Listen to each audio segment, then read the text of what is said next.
ورفعنا لک ذکرک۔ قرآن پاک میں اللہ تعالیٰ سورۃ علم نشرہ کی آیت نمبر 4 میں ارشاد فرماتا ہے ورفعنا لک ذکرک، اور ہم نے آپ کا ذکر بلند فرما دیا ہے۔ اس آیت مبارکہ میں اللہ تعالیٰ نے یہ نہیں فرمایا کہ محبوب آپ کا ذکر بلند کر دیں گے یا کر دیا جائے گا، بلکہ فرمایا کر دیا ہے۔ کب سے کر رہا ہے؟ جب سے اللہ تعالیٰ موجود ہے۔ اور کب تک بلند رہے گا؟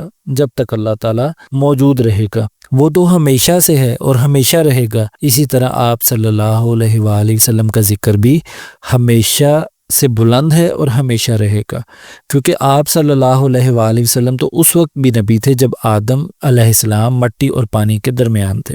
جبرائیل علیہ السلام نے آپ صلی اللہ علیہ وآلہ وسلم کو اپنی عمر کے متعلق بتایا کہ وہ اپنی عمر تو نہیں جانتے، بس اتنا جانتے ہیں کہ اللہ تعالیٰ کے نورانی حجابات کے چوتھے پردہ میں 70,000 سال بعد ایک نوری تارا ظاہر ہوتا ہے، اور انہوں نے اسے 72,000 بار دیکھا ہے۔ آپ صلی اللہ علیہ وآلہ وسلم نے فرمایا اے جبرائیل وہ تارا میں ہی ہوں۔ پھر کہاں کہاں بلند فرما دیا؟ کیا صرف اس دنیا میں؟ ہرگز نہیں، وہ خود رب العالمین ہے اور اس کا محبوب رحمت للعالمین ہے، لہٰذا جتنے عالمین اللہ تعالیٰ نے پیدا فرمائے وہ ان کا رب، اور ان تمام جہانوں کے آپ صلی اللہ علیہ وآلہ وسلم رسول ہیں، اسی لیے اس نے ان تمام عالمین میں آپ صلی اللہ علیہ وآلہ وسلم کا ذکر بلند فرما دیا ہے۔ عالم کتنے ہیں یہ تو ہمارے حد ادراک سے باہر ہے، اور ان تمام میں آپ صلی اللہ علیہ وآلہ وسلم کا ذکر بلند ہے، اس لیے آپ صلی اللہ علیہ وآلہ وسلم کی حقیقت اور ذکر کی بلندی کو سمجھنا عقل اور فہم سے بالاتر ہے۔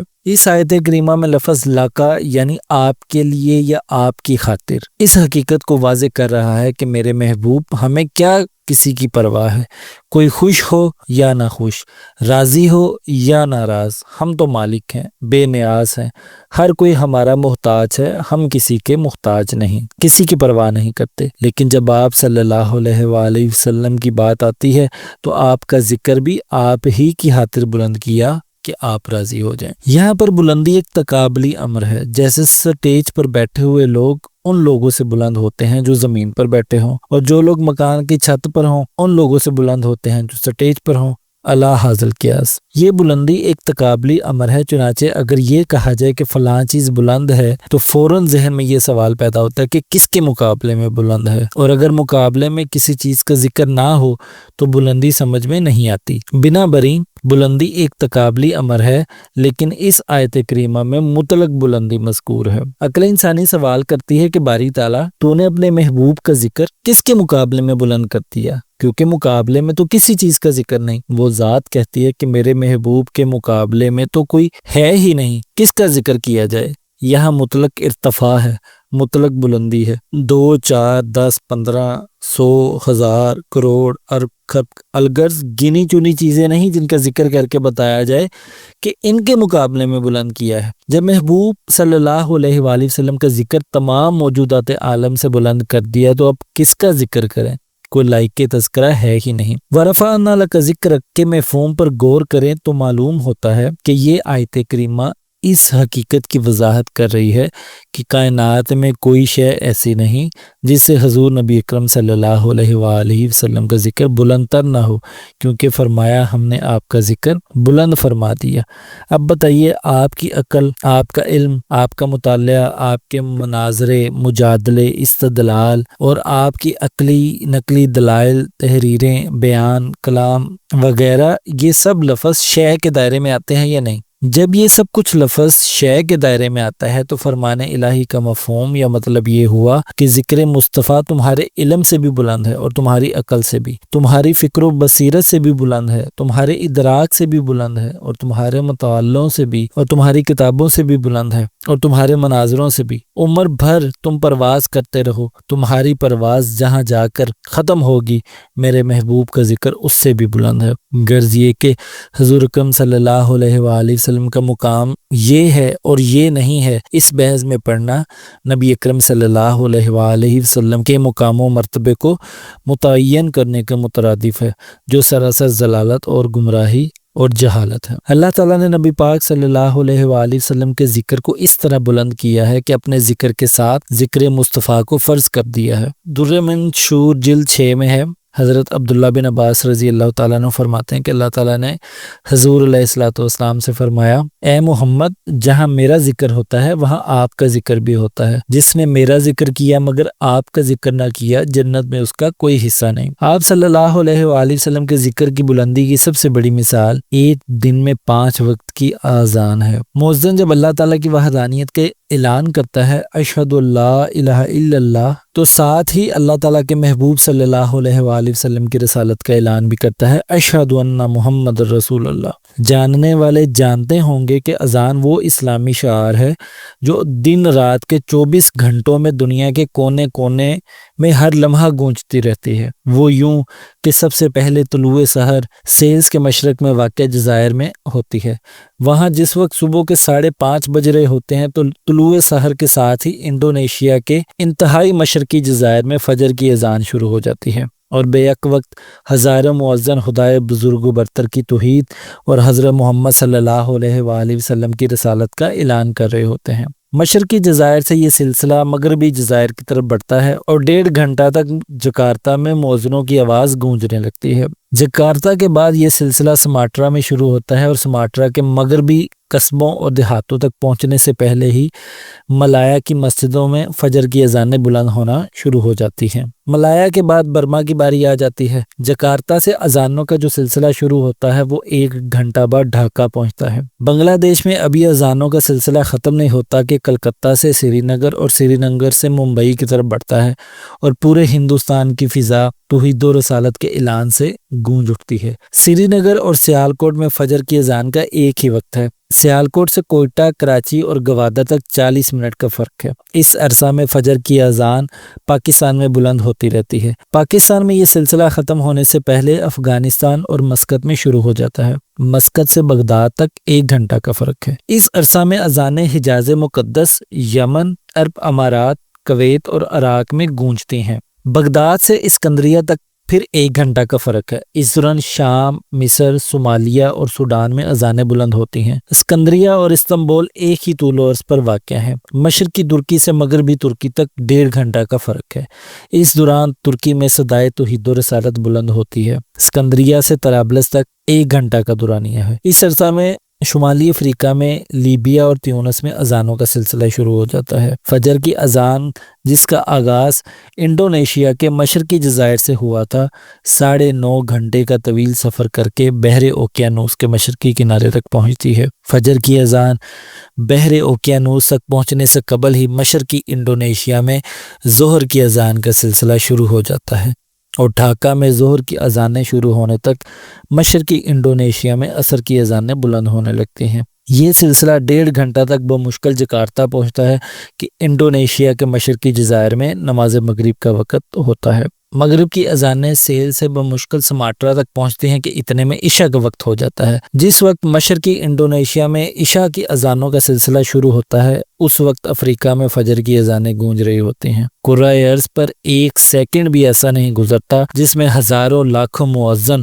بیک وقت اللہ کی کبریائی اور رسول اللہ کی مصطفیٰ کا اعلان نہ کر رہے ہوں، اور قیامت تک یہ سلسلہ یوں ہی جاری رہے گا۔ یہ ہے آپ صلی اللہ علیہ وآلہ وسلم کے ذکر کو بلند کرنے کی ایک کیفیت اور ثبوت۔ نماز اسلام کا اہم رکن اور دن کے 5 اوقات میں فرض ہے، اور ہر نمازی ہر نماز میں تشہد میں آپ صلی اللہ علیہ وآلہ وسلم پر سلام اور درود بھیجتا ہے، یعنی نماز بھی آپ کے ذکر کے بغیر مکمل نہیں ہوتی۔ جس طرح کرۂ ارض پر ہر وقت کہیں نہ کہیں اذان جاری رہتی ہے، اسی طرح ہر لمحہ ہزاروں لاکھوں مسلمان نماز ادا کر رہے ہوتے ہیں، اور دوران نماز آپ صلی اللہ علیہ وآلہ وسلم پر درود و سلام بھیجتے ہیں۔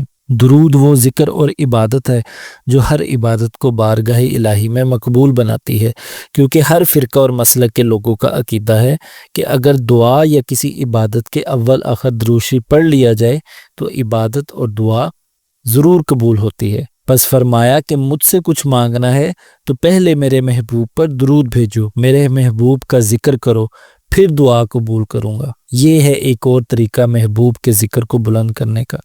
آقا دو جہاں صلی اللہ علیہ وآلہ وسلم کی تعریف آپ صلی اللہ علیہ وآلہ وسلم کی شان کے مطابق بیان کرنا قطعاً ناممکن ہے، کیونکہ آپ صلی اللہ علیہ وآلہ وسلم کی حقیقت تک رسائی حاصل کرنا کسی کے بس کی بات نہیں ہے۔ آپ صلی اللہ علیہ وآلہ وسلم کا فرمان ہے، میری حقیقت میرے خدا کے سوا کوئی نہیں جانتا۔ آپ صلی اللہ علیہ وآلہ وسلم کا ذکر اور تعریف عبادت ہے، اور درود شریف نبی اکرم صلی اللہ علیہ وآلہ وسلم کی تعریف کا دوسرا نام ہے۔ درود پاک تاجدار انبیاء محبوب خدا حضرت محمد صلی اللہ علیہ وآلہ وسلم کی عظمت شان کا بیان، ایمان کامل کا اعلان، اوصاف جمیلہ کی تعریف و توصیف، لامتناہی محبت و عقیدت کا اظہار، اور حضور اکرم صلی اللہ علیہ وآلہ وسلم کے اعزاز و اکرام کا دوسرا نام ہے۔ قرآن پاک میں سورۃ احزاب کی آیت نمبر 56 میں ارشاد باری تعالیٰ ہے، ان اللہ و ملائکتہ یصلون علی النبی یا ایھا الذین آمنوا صلوا علیہ وسلموا تسلیما۔ بے شک اللہ تعالیٰ اور اس کے فرشتے نبی اکرم صلی اللہ علیہ وآلہ وسلم پر درود بھیجتے ہیں۔ اے ایمان والو، تم بھی آپ صلی اللہ علیہ وآلہ وسلم پر درود اور خوب سلام بھیجا کرو۔ یہ وہ واحد عبادت ہے جس میں اللہ تعالیٰ نے اپنے آپ کو بھی شامل کر لیا ہے۔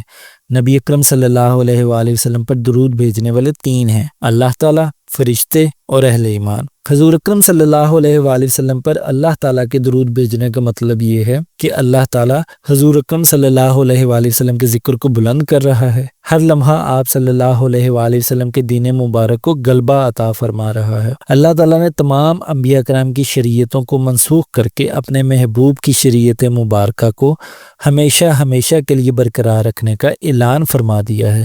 ہمیشہ ہمیشہ تا قیامت اپنے محبوب کی اداؤں کو جمیع اہل ایمان کا عمل اور مدار نجات اور قرب الہی کا ذریعہ قرار دے رہا ہے۔ ہر لمحہ اللہ تعالیٰ کی طرف سے حضور اقدس صلی اللہ علیہ وآلہ وسلم کی عزت اور عظمت کو چار چاند لگ رہے ہیں، جیسا کہ قرآن پاک میں سورۃ ضحیٰ کی آیت نمبر 4 میں ارشاد باری تعالیٰ ہے، وَلَلْآخِرَةُ خَيْرٌ لَكَ مِنَ الْأُولَىٰ۔ اور بعد میں آنے والا ہر لمحہ آپ صلی اللہ علیہ وآلہ وسلم کے لیے پہلے لمحے کی نسبت زیادہ بہتر ہے۔ بخاری کی حدیث نمبر 3340 ہے، روز محشر اللہ تعالیٰ آپ صلی اللہ علیہ وآلہ وسلم کو مقام شفاعت اور وسیلہ عطا فرمائے گا، اور اللہ تعالیٰ فرمائے گا، اے محمد سر اٹھائیں اور شفاعت کریں، آپ کی شفاعت قبول کی جائے گی، سوال کریں آپ کو عطا کیا جائے گا۔ اللہ تعالیٰ حضور اکرم صلی اللہ علیہ وآلہ وسلم کے وسیلہ سے دیدار حق تعالیٰ کی نعمت مومنین کو عطا فرما رہا ہے۔ فرشتوں کی طرف سے آپ صلی اللہ علیہ وآلہ وسلم پر درود بھیجنے کا مطلب یہ ہے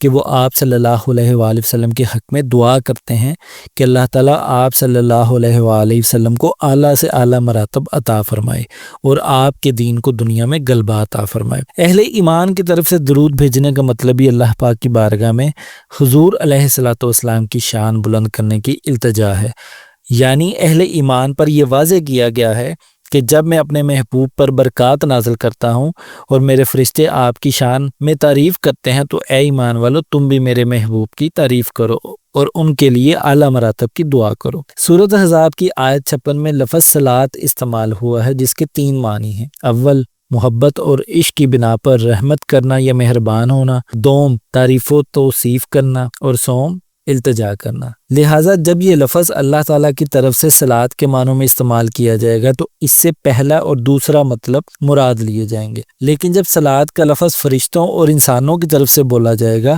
تو اس سے مراد اللہ تعالیٰ کے حضور دعا اور التجا کرنا لیا جائے گا۔ سلیموا تسلیما کا مطلب نبی اکرم صلی اللہ علیہ وآلہ وسلم کی خدمت اقدس میں بہترین ادب اور کثرت سے سلام پیش کرنا ہے۔ مومنین کو درود کے ساتھ ساتھ آقا پاک علیہ الصلوۃ والسلام کی بارگاہ میں سلام پیش کرنے کا بھی حکم ہے، اور سلام اسے کیا جاتا ہے جو سامنے موجود ہو، لہٰذا اس سے حیات النبی کا ثبوت دینا بھی مقصود ہے۔ اگرچہ اس آیت مبارکہ میں صلاۃ والسلام کا حکم دیا گیا ہے، لیکن ہم اطراف عجز کرتے ہوئے کہتے ہیں اللہم صلی، یعنی اے اللہ تو ہی اپنے محبوب کی شان اور قدر و منزلت کو صحیح طرح جانتا ہے، اس لیے تو ہی ہماری طرف سے اپنے محبوب پر صلاۃ اور سلام بھیج جو آپ صلی اللہ علیہ وآلہ وسلم کے شایان شان ہو۔ پھر اللہ تعالیٰ نے آپ صلی اللہ علیہ وآلہ وسلم کے ذکر کو اس طرح بھی بلند کیا ہے کہ آپ صلی اللہ علیہ وآلہ وسلم کی سیرت کا ایک ایک پہلو، آپ کی ایک ایک ادا، آپ کا ایک ایک قول اور آپ کا ایک ایک عمل محفوظ فرما دیا، اور ان کی اتباع ہر مسلمان پر لازم ہے۔ آپ صلی اللہ علیہ وآلہ وسلم کی سیرت مبارکہ پر جتنی کتب تحریر ہو چکی ہیں اتنی آج تک کسی انسان پر تحریر نہیں ہوئی، اور ہر لمحہ ہر گزرتے دن کے ساتھ تحریر ہو رہی ہیں، دنیا کی ہر زبان میں ہو چکی ہیں اور ہو رہی ہیں۔ غیر بھی جب تعصب کی اینک اتار کر کائنات کی 100 شخصیات کا انتخاب کرتے ہیں تو سب سے پہلی شخصیت آپ صلی اللہ علیہ وآلہ وسلم کی قرار پاتی ہے۔ یہ ہے اللہ تعالیٰ کا اپنے محبوب کے ذکر کو بلند کرنا۔ آپ صلی اللہ علیہ وآلہ وسلم کے ایک ایک حکم، ایک ایک عمل کو سنت مبارکہ کی صورت میں محفوظ کر دیا گیا ہے اور مسلمانوں کو اس کی اتباع کا حکم دیا ہے۔ جب کوئی مسلمان آپ صلی اللہ علیہ وآلہ وسلم کی سنت مبارک پر عمل کرتا ہے تو وہ آپ کا ذکر ہی بلند کر رہا ہوتا ہے۔ اللہ نے صرف اپنے حبیب کا ذکر ہی بلند نہ کیا بلکہ جس نے بھی اللہ کے حبیب کو اپنا محبوب جانا اس کا بھی ذکر بلند کیا۔ بلال حبشی کو ویسے بھلا کون جانتا، اور مؤذن اسلام حضرت بلال رضی اللہ تعالیٰ عنہ کو کون مسلمان نہیں جانتا۔ حضرت ابوبکر، حضرت عمر، حضرت عثمان اور حضرت علی رضی اللہ عنہم کی شہرت اگر ہوتی تو بھی صرف اپنے اپنے قبیلے، علاقے یا زمانے تک محدود رہتی، لیکن یہ اس در یتیم کی مقناطیسی قوت اور کیمیا گری کا ہی اثر تھا کہ جو بھی ان سے جڑ گیا نام پا گیا، اور جو جتنا قریب آتا گیا اس کے نام کو اس جہان میں اتنی ہی جلا ملی اور دو جہاں میں اتنا ہی اونچا مقام ملا۔ خطاب کا بیٹا ننگی تلوار سونتے قتل کرنے آتا ہے، لیکن اللہ کے حبیب صلی اللہ علیہ وآلہ وسلم نے اسے اپنے خدا سے دین کی سربلندی کے لیے مانگ لیا ہے۔ تلوار نیام میں چلی جاتی ہے اور پھر جب نکلتی ہے تو اسلام کی تلوار بن جاتی ہے، آدھی دنیا پر چھا جاتی ہے اور رہتی دنیا تک یاد رکھی جاتی ہے۔ عمر بن خطاب امیر المومنین عمر فاروق رضی اللہ تعالیٰ عنہ بن جاتے ہیں اور دنیا کی تاریخ کے عظیم ترین حکمرانوں میں شامل ہو جاتے ہیں۔ یہ صرف مقناطیسیت ہی نہیں، یہ علم اکسیر ہے، یعنی عام دھات کو سونا بنانے کا عمل، عام انسان کو خاص بنانے کا عمل۔ انسان تو انسان، جن دشوار گزار پہاڑوں اور غاروں میں آپ صلی اللہ علیہ وآلہ وسلم نے قیام کیا، انہیں بھی نہ صرف لازوال شہرت عطا کی بلکہ زیارت گاہ خاص و عام بنا دیا۔ یہ وہ پہاڑ تھے کہ نہ ہمالیہ کی طرح بلند تھے کہ بلندی کی بنا پر نام پاتے، نہ کوہ مری یا ایلپس کی طرح سرسبز کے صحت افزا مقام بن کر انسانوں کے کام آتے۔ ان کی اگر کوئی صفت ہے تو صرف اور صرف یہ کہ ایک بلند مرتبہ یتیم نے ایک خاص وقت میں یہ دور افتادہ غار اپنے قیام کے لیے چنے، اور اسی انتخاب نے کسی بے نام غار کو ہرا اور کسی بے نور غار کو سور کا نام دے کر رہتی دنیا تک ان کا نام بلند کر دیا۔ لوگ تو 14 برس گزرنے کے بعد اپنے باپ دادا کو بھول جاتے ہیں، اور یہاں 1400 سال سے زائد عرصہ گزرنے کے بعد بھی انسانوں اور غاروں کے ناموں کو شہرت ہی نہیں، کھربوں انسانوں کی عقیدت بلکہ محبت حاصل ہو رہی ہے۔ اگر یہ معجزہ نہیں تو پھر معجزہ کیا ہوتا ہے، اور ہمیں مفوق الفطرت واقعات میں معجزے تلاش کرنے کا خیال ہی کیوں آتا ہے؟ صحابہ کرام رضی اللہ عنہم کے بعد جس زمانہ میں جس شخص نے بھی آپ صلی اللہ علیہ وآلہ وسلم کا قرب حاصل کیا اور جتنا قریب ہوا اور آپ صلی اللہ علیہ وآلہ وسلم کو اپنا محبوب بنایا، خود کو آپ کی ذات میں فنا کر دیا، وہ اللہ کا ولی اور آپ صلی اللہ علیہ وآلہ وسلم کا محبوب ہو گیا اور اس کا نام بھی بلند ہو گیا۔ اگر نہیں اعتبار تو صدیوں سے قائم اولیاء اللہ کے مزارات دیکھ لیں کہ دشمن جتنی مخالفت کرتے ہیں، وقت گزرنے کے ساتھ ساتھ ان کا ذکر اتنا ہی بلند ہوتا جا رہا ہے۔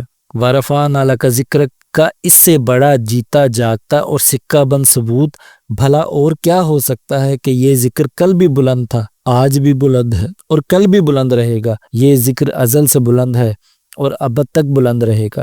یہ ذکر اس گھڑی تک بلند رہے گا جب تک اللہ کا نام بلند ہے، اور اس وقت تک موجود رہے گا جب تک اللہ موجود ہے، اور اللہ ہمیشہ سے ہے، ہمیشہ رہے گا۔ اس ذکر کو بلند کرنے کے لیے بلند آواز ضروری نہیں، بلند دعویٰ درکار نہیں۔ جو بھی صدق دل اور صحیح عقیدے سے ایک بار خود کو آپ صلی اللہ علیہ وآلہ وسلم سے وابستہ کر لے گا وہ بھی بلند ہو جائے گا۔ یہ ذکر بلند سے بلند ہوتا رہا ہے اور ہوتا رہے گا، کیونکہ اس کی جبلت میں بلند ہونا ہے، اور اپنے وابستگان کو بھی بلند سے بلند تر کرنا ہے، اور کرتا رہے گا، کیونکہ اسے بلند کرنے کا ذمہ اس نے لیا ہے جو کائنات کی ہر شے سے بلند اور برتر ہے۔